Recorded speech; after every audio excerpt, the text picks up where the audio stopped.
I'd like to introduce you to the Team Livingston Lures Walking Boss with EBS multi-touch sound technology. You know, probably one of the most exciting features of this bait is how easy it is to walk. You know, there's other walking baits out there on the market, but they're very, very difficult, and they become very intimidating for most people, and they end up putting them down. This bait, it's so perfectly balanced and designed to be easy to walk. Got to give it a try. It's one of the easiest walking baits out there. You know, everybody loves to fish topwater, and a walking bait is a perfect choice for that. You know, just a good side-to-side action, real erratic. When those fish, you know, when they're in that topwater mode, they just can't resist that back and forth action. Incorporate that with the EBS multi-touch sound technology, and you've got a big fish catcher for sure. The gear for using the Walking Boss is really important to get the proper action out of it and actually landing those big fish. I like a 7-foot medium heavy action, pretty stiff rod with a high-speed reel, just so you can take up a lot of line.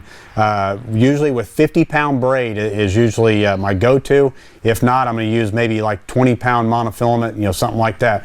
You know, don't use fluorocarbon line on a bait like this because it'll sink and it'll be really hard to get the bait to work properly. And when to fish it, once those fish get on the beds through, you know, probably late into the fall, whenever those fish are really keying on bait fish and you know, when they're actually hitting things on the surface, that's the time to fish a Walking Boss. What types of cover? You know, pretty much any time fish are shallow, whether it's over shallow grass, lay down trees, on the edges of lay down trees, riprap banks, around docks, you know, kind of those areas where it's a little more open. You know, just like all the Team Livingston lures, this bait has the EBS multi-touch technology. For me, the key sounds here are going to be the original or the shad sound. These baits are you know, pretty much mimic bait fish, so those are going to be my first go-to choices. Primarily, these baits are mimicking a shad or some form of a bait fish, so I think a bait fish shad type pattern is a key.